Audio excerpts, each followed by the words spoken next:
우리가 하나님의 무조건적 은혜를 이야기할 때 꼭 한 가지, 다른 것은 전부 다 뭔가가 내 조건이 있습니다. 그러나 이 한 가지만은 무조건적입니다. 그것이 바로 선택입니다. 우리의 가문이나 우리의 어떤 정서나 뭐든지 어떤 계획이 내가 그때 어려움이 있어서 주를 만나게 됐다. 그것도 내 공로입니다. 또 내가 어느 가정에서 잘 믿는 가정에서 태어나서 믿게 되었다. 그것도 내 공로입니다. 그러나 이 모든 조건이 없는 그 무조건적인 그 은혜, 그것이 바로 하나님의 창세전의 선택입니다. 하나님은 아담과 언약을 맺으셔서 그 언약을 통하여 영광을 받기를 원하시고 하나님의 자녀로 하나님은 아버지 되시고자 하셨는데 인류가 타락하여 이제는 모든 인류가 다 멸망에 이르게 되었습니다. 그러나 하나님이 일부를 정하셔서 그 자녀를 그들을 자녀로 삼으시고 나머지를 그 자녀의 반열에 세우지 않는 것, 이것을 우리가 선택과 유기라고 합니다. 선택이라는 것은 하나님이 무조건적 은혜를 베푸셔서 자기의 자녀로 삼아주시는 것이고, 유기라는 것은 집 밟는 것이 아니라 그냥 내버려 두시는 것, 그냥 버려 두시는 것입니다. 이것을 달리 말하면 선택은 공로는 없는 은혜를 베푸는 것입니다. 공로가 없는 은혜를 베푸시는 그것이 선택입니다. 아무 한 것이 없는데 만나와 메추라기를 주시고, 아무 한 것이 없는데 구름기둥 불기둥으로 하나님이 따뜻하게도 하시고 시원하게도 하시고 또 길도 알려주시고, 아무 한 일도 없는데 적을 막아주시고 또 적을 이기시고, 이런 것들이 공로 없는 은혜입니다. 그러나 하나님이 내버려 두시는 그 유기는 바로 마땅한 형벌을 받는 것입니다. 무조건적 형벌을 받는 것이 아니라 마땅한 형벌을 받는 것입니다. 그렇기 때문에 우리가 모든 사람을 다 구원하지 않았다고 하나님은 불공평하다라고 말할 수 없는 것입니다. 성경을 보면 어떤 사람들은 영원한 생명에 이르게 하시고 어떤 사람들은 영원한 죽음에 사망에 이르도록 내버려 두신다라는 것을 우리는 로마서 1장 24절, 26절, 28절 내버려 두사, 이런 말씀을 여러 곳에서 볼 수가 있습니다. 주님께서는 이제 잡히시기 전에 마지막 쯤에 비유를 통하여서 바로 마지막 심판 때에 어떤 사람들은 하나님이 우편에 양으로 그렇게 선택하셔서 영생의 자녀로 삼으시고, 어떤 사람들은 좌편에 염소로 삼으셔서 영벌을 받도록 하신다라고 이렇게 주님께서 비유로 말씀하셨습니다. 최후에는 심판이 있고 양과 염소에 그러한 구별이 있다. 그래서 양은 영생으로, 염소는 영벌로, 짐승을 뜻한 것이 아니라 양은 바로 하나님의 택함 받은 백성, 염소는 그렇지 않은 사람들을 이야기하는 것입니다. 로마서 9장 22절, 23절 우리가 요새 자주 보지만은 어떤 사람들은 긍휼의 그릇으로 삼으시고 또 다른 사람들은 진노의 그릇으로 삼으신다, 이렇게 말씀하고 있습니다. 다 그릇인데 우리에게는 불쌍히 여겨서 긍휼을 채워주시고, 그리고 다른 사람들에게는 그저 그들이 한 대로 보응하셔서 진노로 채우신다라고 말씀하십니다. 어떤 사람들은 시편 2편 7절에 보면 너는 내 아들이라 오늘 내가 너를 낳았도다라고 해주십니다. 우리에게 그렇게 해주십니다. 너는 내 것이라 오늘날 내가 너를 낳았다라고 해주십니다. 어떤 사람들에게는. 그러나 다른 사람들에게는 내가 너희를 도무지 알지 못한다. 마태복음 7장 23절에 이렇게 또 말씀합니다. 로마서 5장 6장 그리고 마태복음 11장의 말씀에 보면 어떤 사람들은 의의 종을 삼으셔서 그리스도의 멍에를 매게 하시고, 그래서 독수리와 같이 아주 날개짓하면서 그 멍에로 오히려 날개하신 데 반해서 다른 사람들은 바로 이 의의 종으로서 왕노릇하게 하시는데 생명 안에서 왕노릇하게 하시고 다른 사람들은 바로 죄의 종으로서 사탄의 왕노릇하는, 그래서 죽음의 종이 되는, 이 또 성경에서 이렇게 말하고 있습니다. 성경은 이렇게 선택과 유기에 대해서 선택, 유기 이렇게 꼭 단어를 쓰지는 않지만 정확하게 말하고 있습니다. 역사적으로 보면 이걸 우리가 이중예정론이라고 합니다. 우리 신학이 정확하게 서 있는 자리입니다. 이중예정론, 선택과 유기입니다. 잘 아실 것은 선택은 무조건적 은혜를 베푸시는 거지만 유기는 무조건적으로 짓밟아 내리는 것이 아니라 그들의 죄로 인해서 멸망에 이르게 하시는 것입니다. 그렇기 때문에 이것을 두고 불공평하다라고 해서는 안 됩니다. 그리고 이것이 성경이 어디 있느냐. 제가 금방 쭉 말씀드린 게 이번에 제가 이렇게 준비하면서 쭉 찾아본 거예요. 나름대로 생각나는 대로. 아주 많습니다. 이렇게. 아주 많습니다. 양과 염소의 그러한 비유도 있었고, 금방 아재 의의 종과 죄의 종, 그리고 의로 왕노릇하는 것, 그 다음에 사탄의 종노릇하는 것, 그리고 우리가 또 갈라디아서 말씀을 통해서도 잘 배우지 않았습니까? 바로 어떤 사람들은 은혜 아래 있게 하시고, 갈라디아 6장 14절, 어떤 사람들은 여전히 율법 아래, 죄 아래, 율법 아래 있는 그 자체가 나쁜 게 아닌데 복음이 없이 율법 아래 있는 거, 이건 저주 아래 있는 거라 했잖아요. 이런 것은 바로 버림받은 사람들의 모습입니다. 하나님은 천사들도 선택합니다. 그러나 천사들은 우리의 선택과는 다릅니다. 우리는 한 사람 아담이 타락해서 모든 사람이 타락했거든요. 이건 왜냐하면 아담과 언약을 맺었기 때문에 그렇습니다. 이 언약의 대표의 원리입니다. 그래서 모든 사람이 타락한 가운데, 그래서 모든 사람이 진노 가운데 있지 않습니까? 모든 사람이 죽었단 말이에요. 허물과 죄로 죽었다. 에베소 2장 1절 5절 허물과 죄로 죽었다. 이건 모든 사람이 다 죽은 거예요. 우리는. 이건 언약을 맺으셔서 그래요. 대표의 원리예요. 그러나 천사는 모든 천사가 다 타락했는데 어떤 천사를 구원했다. 그게 아닙니다. 천사는 처음부터 일부를 하나님이 선하게 선택하시고 그 가운데 일부가 자기 죄로 타락한 거예요. 천사들은 각각이 타락한 거예요. 그렇기 때문에 천사들의 선택과 우리 인류의 선택은 바로 다릅니다. 인류의 선택은 언약의 선택이고, 천사들보다 나은 것은 바로 천사들은 선한 천사로 택했더라도 하나님의 자녀가 될 수는 없어요. 우리 히브리서 1장에 보지만은 천사들은 오늘날 내가 너를 낳았다, 자녀 삼았다고 하지 않았어요. 천사들은 아빠, 아버지라 부를 수 없어요, 하나님을.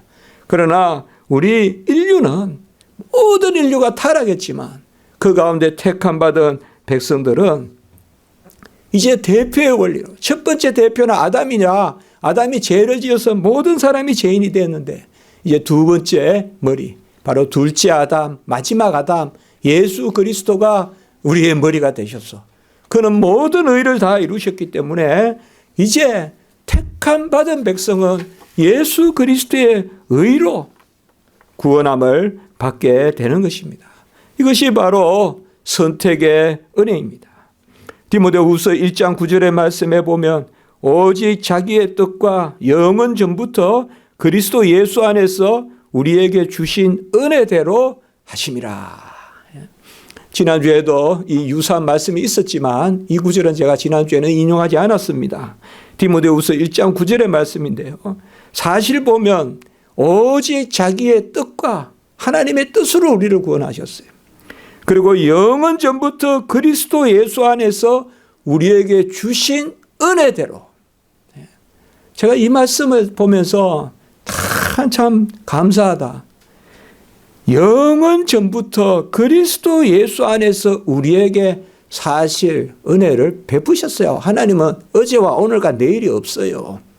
하나님은 내일이 어제를 보세요. 하나님은. 우리는 항상 현재에서 미래를 보고 과거에서 현재로 이렇게 시간 순서로 보지만 하나님은 뭐예요? 벌써 영원 전에, 창세 전에 우리에게 은혜를 베푸셨어요.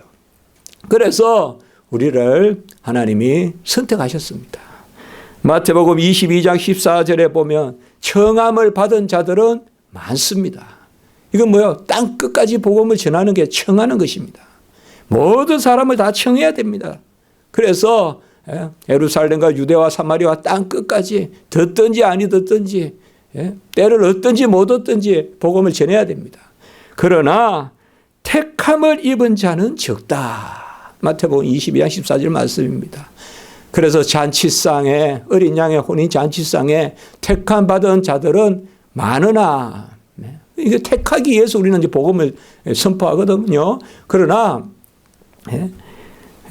청함을 받은 자들은 많으나 청함을 받은 자들은 많으나 택함을 받은 자들은 적다. 그러니까 복음을 듣는 자들 중에 아멘하고 하나님의 자녀로서 영접하는 것은 바로 택함을 받은 자들인데 선택을 받은 자들인데 그들은 적다라고 이야기하고 있습니다. 이런 것은 성경에서는 특별히 남은 자다 이렇게 부릅니다. 요새 이단들이 말하는 무슨 이긴 자니 남은 자니 이런 것들은 전부 다 이건 거짓되고 헛되고 말도 안 되고 입에 담기도 싫은 그런 부분들입니다. 우리 교회도 이제 신천지라고 붙여놨지만 신천지란 말 자체가 싫어서 그냥 붙여놓기도 싫은데 그래도 덕스럽게 하려고요. 혹시나 또 이 교회는 어떤가 그래 또 생각할 수 있으니까 우리가 그렇게 했습니다. 성경에서 남은 자는 딱 한 가지입니다. 바로 선택받은 자를 이야기하는 겁니다. 우리가 지난주에 말씀을 봤죠. 데살로니가 후서의 말씀을 통해서. 말세에 하나님이 원하시는 건 뭡니까? 우리에게 원하는 것 공로 아닙니다. 더 말세가 될수록 더 전적인 은혜를 고백해야 됩니다. 그게 데살로니가 전서입니다. 데살로니가 전서 후서의 말씀이에요. 그게 데살로니가 전서 후서의 말씀의 결론이에요. 우리가 저번에 새벽 예배 계속 봤지만은 마찬가지입니다. 남은 자는 누구냐? 뭐 열심히 일하고 무슨 전도를 많이 해서 남은 자가 되는 거고. 그래서 이단도 다 그런 이야기 아니에요. 전도를 많이 하면 뭐 14만 4천에 들어가고 다 그 신천지 이단이 하는 이야기예요. 신천지는 교회 쪽에 아예 속하지도 않는 거예요. 그러니까 남은 자는 다른 거 없습니다. 지금 인침을 받은 자는 다 남은 자입니다.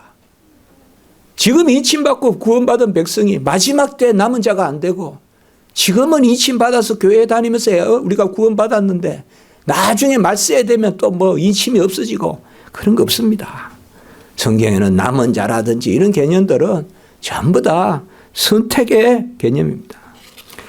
그래서 택함을 받은 자의 수는 확실하고 확정되며 이미 불변합니다. 그래서 사실상 택함 받은 백성의 수는 정해져 있습니다. 이게 1000만이 될 수도 있고 1억이 될 수도 있고 1조가 될 수도 있습니다. 요한계시록에 14만 4천이라고 나온다고 해서 또 자꾸 이단 이야기하지만 14만 4천이 아닙니다. 그거는 12,000을 곱한 것과 같이 12 곱하기 12에서 나오는 겁니다. 완전한 수를 의미하는 것입니다. 하나님이 정하신 수가 찬다는 뜻이지 그거를 문자적으로 해석하는 것은 그것은 다 이단들은 그렇게 합니다. 이단들은. 그러나 그게 아닙니다. 분명히 택함받은 백성의 총수는 정해져 있습니다. 그러나 그 총수는 아무도 모릅니다. 아무도 몰라요. 하나님만 아세요. 그 총수가 뭐냐? 그리스도의 은혜가 역사하는 백성들의 수입니다. 그리스도의 은혜가 역사하는, 그리스도의 공로가 역사하는 백성들의 수. 그래서 디모데전서 2장 5절 6절에서 뭐라 말씀했습니까? 바로 예수 그리스도께서 하나님과 사람 사이에 참 사람으로서 유일한 중보자가 되시는 것은 2장 5절, 2장 6절에 뭐라 하셨습니까? 우리를 위한 대속물로 자기 자신을 주시려 하십니다. 요한복음에 보면 우리 그리스도 예수께서 자주 이 말씀을 하십니다. 아들은 아버지가 자기에게 주신 자들을 하나도 잃어버리지 아니하신다. 이런 말씀을 해요. 요한복음 6장 39절, 18장 9절 이런 데 보면. 우리가 요한복음을 읽어보면 심오함이 있고 가장 사랑스러운 따뜻함이 많은 거예요, 그게. 그래서 뭐 사도 요한이 무슨 뭐 사랑을 많이 받아서 사랑의 사도가 아니라 뭐 사랑을 많이 받은 것도 있어요. 특별히 예수님의 사랑을 많이 받고 또 마지막 마리아까지 부탁하잖아요. 십자가에서 사도 요한에게. 그런 것도 있지만 하나님이 기록하라고 주신 말씀이 아주 사랑스러워요. 요한복음이나 요한일서, 2서나 3서가 보면 그래서 그게 뭔가 하면 바로 예수님께서 택한 자들을 하나도 잃어버리지 아니한다.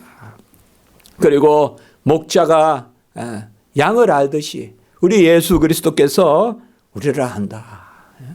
목자가 양을 알고 양이 목자를 압니다. 그러나 잘 기억하세요. 이런 것만 정확하게 알면 우리가 다 성경대로만 보면 돼요. 목자가 양을 알고 양이 목자를 안다. 저번에 누가 이단이 그래요. 그래서 양이 목자를 아니까 양도 목자를 알고 목자도 양을 아니까 우리도 다른 사람이 보면 택함 받은 백성인지 아닌지 안다는 거예요. 그러나 이 말씀은 그 말씀이 아니에요. 요한복음 10장 14절에 양이 목자를 알고 목자가 양을 안다는 것은 목자는 양을 알죠. 양이 목자를 안다는 것은 뭐냐? 목자가 양을 안아주심으로 그것에 대하여 응답한다는 거예요. 양은 다른 양을 몰라요. 양은 다른 양을 모른다고요. 이 양은 저 양이 좋은 양인지 저 양이 나쁜 양인지 몰라요. 양은 은혜로 목자의 이끄심을 따라가는 은혜를 누릴 뿐이에요. 그게 양이 목자를 알고 목자가 양을 안다는 거예요. 그렇기 때문에 하나님의 이 택함 받은 백성의 수, 이 택함 받은 백성의 총수는 바로 허다한 정인의 무리, 히브리서에 나오는 이것은 다 정해져 있어요. 다 정해져 있어요. 다 정해져 있어요. 그 정한 수가 차면 그리스도께서 오세요. 그 정한 수가 차면 그 정한 수는 오직 하나님만 아셔요. 하나님만 아시고 바로 아버지께서 아들에게 맡기신 자, 아들이 알죠. 당연히 삼위일체 하나님은 아시죠. 성부, 성자, 성령 하나님을 아시느나 우리는 그것을 알 수가 없습니다. 이 택함 받은 백성들을 다 모은 교회를 우리는 보이지 않는 교회, 비가시적 교회라고 합니다. 그래서 교회에는 보이는 오늘 우리가 이 가시적 교회로 모였잖아요. 특별히 이런 어려운 일이 있으니까 우리가 더 많이 생각을 하게 됩니다. 예배가 무엇인지 의미, 또 고백이 무엇인지, 설교가 무엇인지 하나하나 되새기게 되는데 이런 것을 우리가 가시적 교회라고 합니다. 이렇게 우리가 만나서 예배드리는. 그러나 교회에는 가시적 교회도 있고 보이지 않는 교회도 있어요. 보이지 않는 교회가 바로 뭐냐? 택함 받은 백성들이 다 모인 교회. 이것은 하나님만 아시는 교회. 이것은 시간과 무관하고 하나님이 이미 창세전에 그리고 마지막 때에 똑같이 바라보시는 교회. 그것이 바로 택함 받은 백성들의 수입니다. 그 수는 아무도 알 수가 없습니다. 이단들은 뭐 그 수 가지고 그건 전부 그 이단들입니다. 하나님은 우리 각자를 특별하게 선택하십니다. 우리는 모두 가문으로 선택되지 않았고 민족으로 선택되지 않았습니다. 하나님의 섭리는 특별히 어느 지역에 어느 가문에 더 많이 믿음의 백성을 나게 하실 수 있습니다. 그렇다고 해서 그 가문을 단위로, 국가를 단위로, 민족을 단위로 하나님이 구원하신다. 그건 아닙니다. 하나님의 택하심은 철저히 개인적인 것입니다. 바로 하나님은 바로 이사야 43장 1절에 뭐라 했습니까? 오늘날 내가 너를 지명하여 불렀느니 너는 내 것이라. 바로 너예요, 너. 하나님이 부르시는 것은 하나님의 우리의 콜링은 너예요. 한 사람을 부르는 거거든요. 그렇기 때문에 철저히 인격적이고 철저히 개별적인 것입니다. 택감받은 사람들은 하늘의 생명체에 기록이 됩니다. 히브리서 12장 23절 또 빌립보서 4장 3절에 보면 빌립보서에 보면 그냥 하늘에 기록되어 있다. 또 생명책에 기록되어 있다. 히브리서 12장 23절에 보면 하늘에 기록되어 있다. 또 생명책에 기록되어 있다. 이런 것이 뭔가 하면 다 선택을 이야기합니다. 하나님은 이미 창세전에 그리고 영원전에 이 두 단어 창세전이란 말은 에베소 1장 4절에 나오고 영원전이란 말은 디모데후서 1장 9절에 나옵니다. 두 단어 다 쓸 수 있는데 가급적이면 창세전이라는 말이 더 좋습니다. 창세전에 영원전에 왜냐하면 영원은 전과 후가 없거든요. 사실 영원은 시간 개념이 아니에요. 처음부터. 그래서 그냥 영원히 하는 게 가장 맞아요. 사실은. 그러나 워낙 우리가 다 가닿지 못하기 때문에 그렇게 쓸 수는 있습니다. 그래서 창세전에 또 영원히 영원전에 우리를 하나님이 선택하셨습니다. 그래서 하나님이 한번 택한 백성은 아무도 빼앗을 수가 없습니다. 누가 우리를 그리스도의 손에서 빼앗을 것이요. 요한복음 10장 28절에 그렇게 말씀하셨습니다. 아무도 그리스도의 손에서 빼앗을 자 없다. 이건 뭐예요?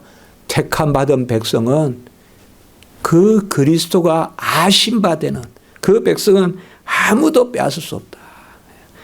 그리고 로마서 8장 35절 잘 익히 잘 아는 말씀이에요.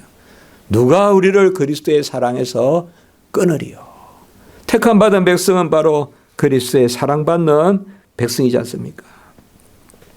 선택은 무조건적 은혜로 주어집니다. 여러분 어떻게 생각하십니까? 여러분은 어떻게 해서 구원받으셨습니까? 저는 또 어떻게 해서 구원을 받았습니까? 우리가 참 강팍해지는 때도 있습니다. 마음이 모질어질 때도 있습니다. 도무지 뭐가 혼동될 때도 있습니다. 그러나 한 가지는 뚜렷하게 생각할 수가 있습니다. 내가 어찌하여 지금 하나님을 찾고 있는가? 내가 어찌하여 하나님을 부르고 있는가? 그것은 한 가지밖에 없습니다. 하나님의 무조건적인 선택입니다. 다른 게 없습니다. 뭐를 말할 수가 없습니다. 하나님이 나를 자녀로 삼으신 것입니다. 하나님이 나를 자녀로 삼으셨어요. 이 하나님의 선택을 우리가 이야기하면 어찌하여 우리가 택함을 받았습니까? 내가 아무것도 한 일이 없는데 하나님의 자녀됨의 그 싹쓸 내 공로가 없는데 어떻게 받습니까? 일한 것이 없이 하나님께 의롭다 여김을 받는 사람들의 복, 이걸 우리가 금방 생각하게 됩니다. 우리 인간이 뭐예요? 우리 인간은 다 그걸 알고 있어요. 열심히 땀을 흘려야 열매를 맺는다는 걸 알 수가 있어요. 그러나 무슨 물건 하나 살 때도 돈이 필요한데 우리의 생명을 사고 내 인생을 사고 내 신분을 사고 그 이 지상의 삶뿐만 아니라 영원한 삶을 사주시는 그 값을 내가 치른 적이 없는데 어찌 내가 하나님의 자녀가 됩니까? 우리는 즉시 바로 이것을 감사할 수밖에 없습니다. 바로 구원받은 자는 이것을 감사하는 겁니다. 이것을 감사하는 거예요. 그래서 내 공로 없음을 고백합니다. 그저 일한 것이 없이 의로 여기심을 받는 사람들의 복. 로마서 4장 6절의 말씀. 4장 4절에 보면 일한 것을 싹수로 받는데 그런데 4장 6절에 보면 일한 것이 없이 의롭다 여김을 받는 사람들의 복을 우리가 누린다라고 이렇게 이야기하고 있습니다. 불법이 사함을 받고 죄가 가려움을 받는 자는 복이 있다라고 했습니다. 왜냐하면 하나님이 그 죄를 인정하지 않는다라고 그렇게 이야기했습니다. 시편 32편에 나오고 로마서 4장에 인용되어 있는 말씀입니다. 바로 우리가 사함을 받고 죄가 가려지는 것은 우리의 회개 때문도 아닙니다. 믿음도 회개도 선택의 조건이 될 수 없습니다. 내가 믿어서 택함 받은 게 아니라는 것입니다. 내가 회개해서 택함 받은 것이 아니라는 것입니다. 오직 택함이 있기 때문에 나는 불가항력적으로 회개할 수밖에 없고, 택함이 있기 때문에 나는 믿을 수밖에 없는 그 은혜를 우리가 누리는 것입니다. 그래서 에베소 2장 8절과 3장 7절에서는 믿음을 은혜의 선물이다, 이렇게 이야기합니다. 여러분, 외국에 가보시면 잘 믿는 사람들 많아요. 그러나 그 중에 믿음을 은혜라고 하는 사람은 별로 없어요. 10%도 안 돼요. 다 믿어서 구원받는다라고 말해도 믿음의 공로가 있다라고 생각해요. 믿음의 공로가 있다. 그래서 내가 믿어서 구원에 이른다, 이 말이 다르게 이해가 되는 거예요. 우리가 아까 로마서 4장 4절 6절을 이야기했어요. 4절에 보면 종은 일한 것을 싹수로 여긴다, 이 말이에요. 그리고 6절에 보면 일한 것이 없이 의로 여기는 사람들의 복에 대해서 이야기하고 있어요.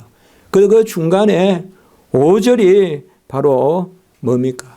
일한 것이 없이 믿음을 의로 여긴다, 이렇게 나와요. 그게 4장 5장 로마서 4장 4절 5절 6절이에요. 4절에서는 뭔가 보면 일을 해야 싹스를 받는다. 그런데 5절에서는 뭔가 하면 믿음을 의로 여기신다. 그리고 6절에는 보면 뭐예요? 일한 것이 없이 의로 여기심을 받는 사람들의 복. 자, 이렇게 이 말씀만 두고 보면 4장 5절의 믿음이 일한 것이 되는 것 같아요. 그러나 금방 말씀같이 믿음이 없이는 의롭다함을 받을 수 없지만 그 믿음은 뭐냐 이 말이에요. 공로냐 이 말이에요. 일한 것이냐 말이에요. 그게 아니에요. 에베소 2장 8절 3장 7절 금방 말씀했지만 바로 믿음도 하나님의 은혜의 선물이에요. 선물이에요. 그러니까 우리가 진짜 믿음이 있다라고 하는 것은 뭐냐 하면 믿음을 주셨다라고 고백하는 거예요. 그게 진짜 믿음 있는 거예요. 아무도 내 믿음, 내 공로로는 무릎 꿇고 기도 못합니다. 무릎 꿇고 기도 못해요. 내 믿음으로 기도하는 사람 없어요. 은혜로 기도하는 거예요. 은혜로 기도하는 거예요. 택함을 받았기 때문에 그래야 그 믿음이요. 샬롬, 에이레네가 있어요. 화평이 있어요. 잘 믿는다 하면서 매일 쫓겨다니는 사람들이 있어요. 그 믿음을 공로로 생각하기 때문에 그래요. 내가 이래 믿어서 될까? 저래 믿어서 될까? 이래 믿으면 하나님 앞에 혼나지 않을까? 예수님이 이 땅에 오신 게 뭐예요? 지극히 높은 곳에서는 하나님께 영광, 땅에서는 기뻐하심을 입은 사람들 중에 평화로다. 기뻐하심을 이기지 못하시고 너로 인하여 기쁨을 이기지 못하시고 기뻐하심을 입은 자들의 평화를 누려야죠. 우리가 기뻐하심을 입은 자들의 평화는 뭐예요? 하나님 믿음 주세요. 그 사실상 우리가 무릎이 까지도록 기도하고 지가 나도록 기도하는 것은 무슨 쫓겨서 혼날까 봐가 아니에요. 은혜로 기뻐서 드리는 거예요. 그래야 기도가 시간을 가는 줄 모르고 하는 거지. 그래요. 항상 그렇습니다. 그래서 바로 우리는 이걸 아셔야 됩니다. 싹시 없어요. 싹시 없고 믿음을 찾아요. 믿음도 은혜의 선물이에요. 혈통으로나 육정으로나 사람의 뜻으로 난 것이 아니라 오직 하나님께로 난 자들이니라. 요한복음 1장 13절. 그리고 12절에 뭐예요? 영접하는 자 그 이름을 믿는 자에게는 하나님의 자녀가 되는 권세를 주셨으니. 그리고 영접하고 믿는 것이 내가 하는 것인 것 같아도 12절에 영접하는 자 그리스도를 믿는 자에게 하나님의 자녀가 되는 권세를 주셨으니 믿고 영접은 내가 해야 된다라고 생각하기 쉽지만 바로 13절 요한복음 1장 13절에 혈통으로나 육정으로나 사람의 뜻으로 난 것이 아니라 오직 하나님께로 난 자들이니라. 여러분 우리가 왜 이 말씀을 지금 듣습니까? 왜 제가 이 말씀을 전합니까? 우리는 생각 전에 고백하십시오. 사색하기 전에 찬미하십시오. veneration, 사색하기 전에 speculation, speculation 하기 전에, 사색하기 전에, 꼼꼼히 따지기 전에 하나님을 찬미하라 이 말이에요. 기독교 강의에 많이 나오는 이야기입니다. 사색하기 전에. 사색도 중요하죠. 그러나 사색하기 전에 하나님께 송축하라. 하나님께 찬미하라. 하나님의 찬미가 없는 사색은 vain speculation, 영어로 하면 바로 헛된 사색이다 이렇게 이야기하고 있어요. 헛된 사색이다. 라틴어로는 vana speculatio, 헛된 사색이다. 여호와를 즐거워, 여호와를 높이면서 모든 것이 은혜다, 은혜다 하면서 나는 긍휼의 그릇이다. 나는 무조건적 선택을 받았다. 그리고 하나님께 송축하고 영광을 올릴 때 그때 내 사색이 심오한 사색이에요. 그때 내 사색이 심오한. 내가 여차 했더니 하나님이 여차 하시더라. 이건 전부 헛된 사색이에요. 헛된 인과관계예요. 헛된 인과관계. 그래. 헛된 인과관계 말하면 처음에 막 들어와요. 목회자도 뭐 이렇게 믿으면 잘 되죠. 저렇게 믿으면 잘 되죠. 저도 그런 말 할 수 있어요, 많이. 그러나 조금만 하나님 앞에서 기도하십시오. 영광 올립시다. 이 말밖에 할 수가 없어요. 하나님이 불쌍히 여겨주시면 되겠죠. 왜요? 그거밖에 없어요. 그래 뭐야, 내 마음에 평강이 있는 거야. 내 마음에 평강이 있는 거야. 왜 믿는다 하면서 쫓깁니까? 왜 믿는다 하면서 두려워합니까? 하나님이 자녀가 되는 권세를 주는데 하나님께로 난자더니라. 에베소서 1장에 보면 바로 선택의 장이라고 해요, 우리가. 에베소서 1장을. 에베소서 1장을 선택의 장이라는데 그곳에 보면 하나님의 뜻, 하나님의 경륜, 그 다음에 하나님의 계획, 하나님의 기뻐하심 이런 단어들이 쫙 들어가 있습니다. 계속 사도 바울이 이런 단어를 해요. 하나님의 뜻, 어떨 때는 묶어서 그냥 기뻐하신 뜻. 사실 계획과 경륜은 또 거의 같은 말이거든요. 이런 것들이 뭔가 하면 다 하나님이 무조건 우리를 선택했다는 거예요. 하나님의 뜻, 경륜, 계획, 기뻐하심. 우리 마스크 했지만은 한번 해볼까요? 같이 합니다. 뜻, 경륜, 계획, 기뻐하심, 무조건성. 여기 무조건이에요. 성경은 무조건이라는 말 안 써요. 그러나 이런 말이 나오면 이게 무조건이라고 생각하시면 돼요. 하나님의 뜻, 하나님의 계획, 하나님의 기뻐하심, 하나님이 바로 우리를 향하여 가지신 경륜. 그리고 에베소서 1장에서 우리가 이 단어와 함께 가장 눈에 들어오는 게 뭐냐? 바로 영광의 찬송이 되게 하려 하심이라. 에베소서 1장 6절, 12절, 14절에 세 번 나와요. 에베소서 1장 6절은 뭐예요? 4절부터 6절까지 성부 하나님이에요. 그 다음에 7절부터 12절까지는 성자 하나님이에요. 13절, 14절은 바로 성령의 인치심을 말하는 성령 하나님을 고백하는 거예요. 그래서 에베소 1장에 보면 또 삼위일체가 잘 나타나요. 그리고 성부, 성자, 성령이 끝나는 부분마다 뭐가 나오느냐? 바로 영광의 찬송이 되게 하렵니다. 또 하나님께 영광을 돌리게 하려 합니다. 그리고 이 장이 선택의 장이에요. 여러분, 여호와를 기뻐하는 게 힘이다. 우리가 자주 느헤미야 말씀을 나누지 않습니까?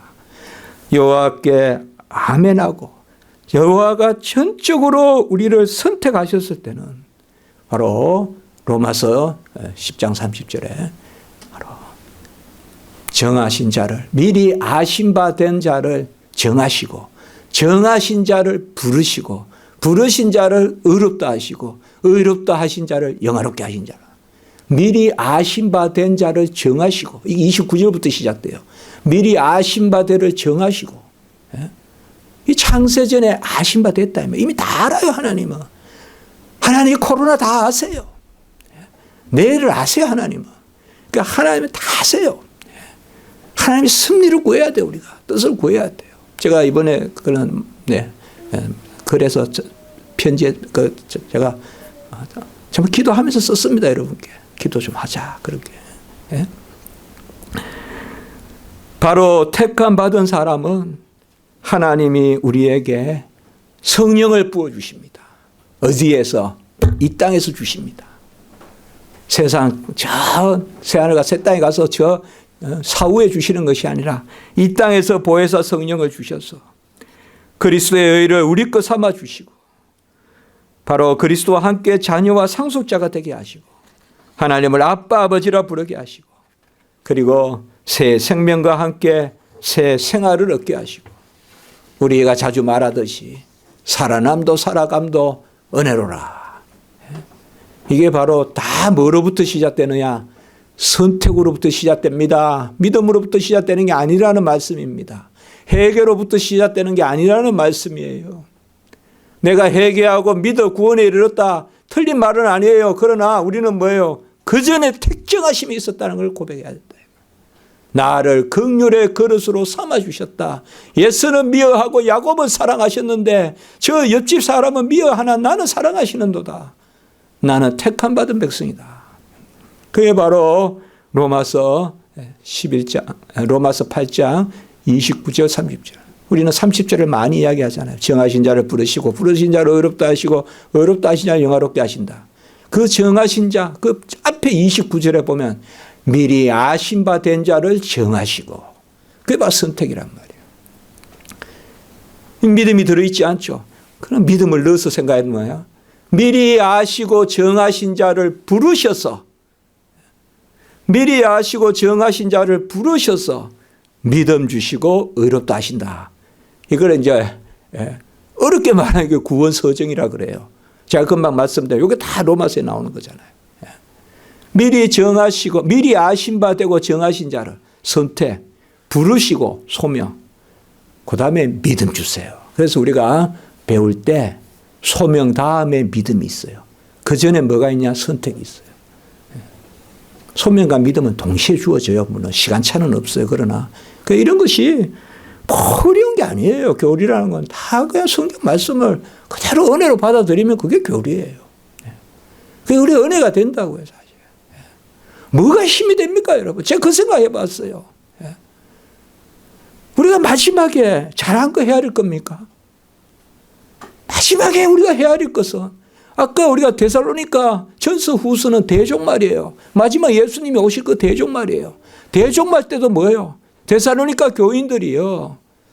두 가지를 이야기해요. 제가 새벽 예배 때 딱 이야기했어요. 첫 번째는 뭐냐 하면 전적인 은혜로 돌아가라 이거예요. 마지막 때라고 자꾸 공로 찾지 마라 이 말이에요. 다 이다들 그거 하고 있잖아요. 마지막 때는 자식도 버리고 뭐도 버리고 직장도 버리고 하나님을 위해서 살아야 되고 그거 아니에요. 마지막 때일수록 더 하나님의 은혜만 구하면 돼요. 그리고 두 번째 뭔가 하면 바로 데살로니가서에서 강조하는 것이 그 전적인 은혜 가운데서 거룩한 삶을 데살로니가 후서 2장 3절에 보면 하나님이 처음부터 너희를 택하사 성령의 거룩하게 하심과 진리를 믿음으로 구원을 받게 하심이니. 이 데살로니가 후서 제가 이곳에 상당히 중요하게 새벽 예배 때 설교했었어요. 데살로니가 후서 2장 13절. 이게 뭐예요? 바로 성령을 주셔서 거룩하게 하시고 진리로 믿게 하신다라고 이렇게 말씀하신 것입니다. 이제 오늘 말씀을 어느 정도 정리할까 합니다. 바로 예레미야 예가 3장 22절에 보면 여호와의 인자와 긍휼이 무궁하심으로 우리가 진멸되지 아니함이니이다. 이렇게 말하고 있습니다. 예레미야 예가는 뭡니까? 예레미야는 눈물의 선지자죠. 그 눈물의 선지자가 불렀던 슬픈 노래가 예레미야 예가입니다. 그러나 예레미야 예가에서 우리는 소망을 봐야 됩니다. 예레미야 예가는 가장 슬픈 노래입니다. 레멘테이션, 바로 한탄의 노래입니다.